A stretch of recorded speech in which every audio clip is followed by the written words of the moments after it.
ஆதி சதுர்வேதங்கள் ஓதும் பரஞ்சோதியே எங்கள் அச்சனார் கோவில் அரசே. நம்புவோர்க்கு உபகாரி என்பதில் இவரன்றியில் நாட்டில் ஓர் தெய்வம் யார்கான். ஆதி சதுர்வேதங்கள் ஓதும் பரஞ்சோதியே எங்கள் அச்சனார்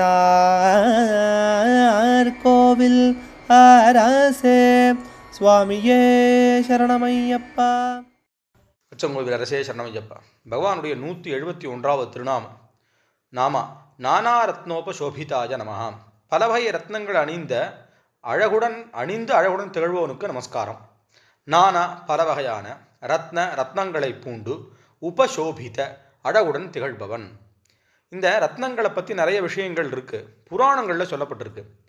இதில் ஹாலாஸ்ய மகாத்மியம்னு மதுரையை பற்றினதான சரித்திரத்தில் இந்த பகவானே ரத்னங்களை விட்டுற லீலை ஒன்று இருக்குது.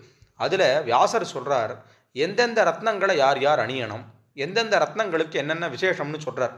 பொதுவாக இந்த ரத்னங்கள் நவகிரகங்களுடைய சக்தியை கொடுக்கக்கூடியதாக அமையிறது. அந்த ரத்னங்களுக்கு ஒரு மகிமை இருக்குது. ஆனால் அந்த ரத்னங்களினாலேயே அப்படிங்கிறதுங்கிறது இல்லை.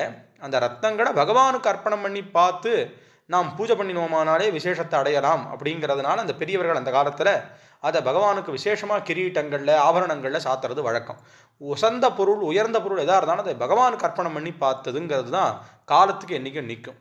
நவரத்னங்களை போட்டுக்கிறதுங்கிறது சம்பிரதாயத்திலும் இருக்குது. இங்கே அந்த ரத்னங்களுடைய மகிமையை பற்றி நிறைய விஷயங்கள் இருக்குது. அதில் ஒரு சரித்திரத்தை எடுத்து சொல்கிறார். சிவபெருமான்கிட்ட பெற்றிருந்த வரத்தாலே வலன் அப்படிங்கிறதான ஒரு அசுரனுடைய ரத்தம் மாணிக்கமாக மாறித்து, பற்கள் முத்தாகவும், முடிகள்லாம் வைடூரியமாகவும், பித்தம் மரகதமாகவும், தசையெல்லாம் பவழமாகவும், கபம் புஷ்பராகமாகவும், கண் நீளமாகவும், நிறம் கோமேதகமாகவும், எலும்பு வைரமாகவும் மாறித்து அப்படின்னு திருவிளையாடல் புராணமானது அதே மதுரகாண்டத்தில் மாணிக்கம் விற்ற படத்தில் சொல்லப்படுறது. பொதுவாக முத்து சமுத்திரத்திலேருந்து வரதாகவும், சமுத்திரத்துக்கு ரத்ன சாகரம்னு பேர். ரத்னத்தை கொடுக்கறதுனால ரத்னாகரம் அப்படின்னு அதுக்கு பேர். அதனால் பூமியில் சில இடங்கள்லையும் ரத்னங்கள் வரது, சமுத்திரத்துலேருந்தும் வரதுன்னு இருக்குது. பவழமெல்லாம் அதுலேருந்து வரதுன்னு இருக்குது. இங்கே முக்கியமாக அதோடைய ஆரம்ப உற்பத்தி எப்படி ஏற்பட்டதுங்கிறத புராணத்தில் சொன்ன விஷயத்தை இங்கே சொல்கிறார். பகவான் என்ன பண்ணுறார், சாஸ்தா இவ்விதமான அனைத்து விதமான ரத்னங்களையும் பூண்டு அழகாக விளங்குகிறார் அப்படின்னு சொல்கிறது. இந்த ஒவ்வொரு ரத்னங்களுக்கும் ஒரு குணம் உண்டு. அந்த மாதிரி பகவான் எல்லா விதமான குணங்களும் நவரசங்களும் ரசங்களுக்கெல்லாம் தாண்டினதான விசேஷமான ஒரு அற்புதமான ரூபமாகவும் இருக்கார் அப்படிங்கிறது இந்த நாமாவால் சொல்லப்படுறதாக இருக்குது. அச்சங்கோவில் அரசே சரணமையப்பா. அச்சனார்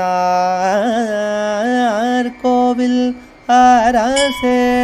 சுவாமியே சரணமையப்பா.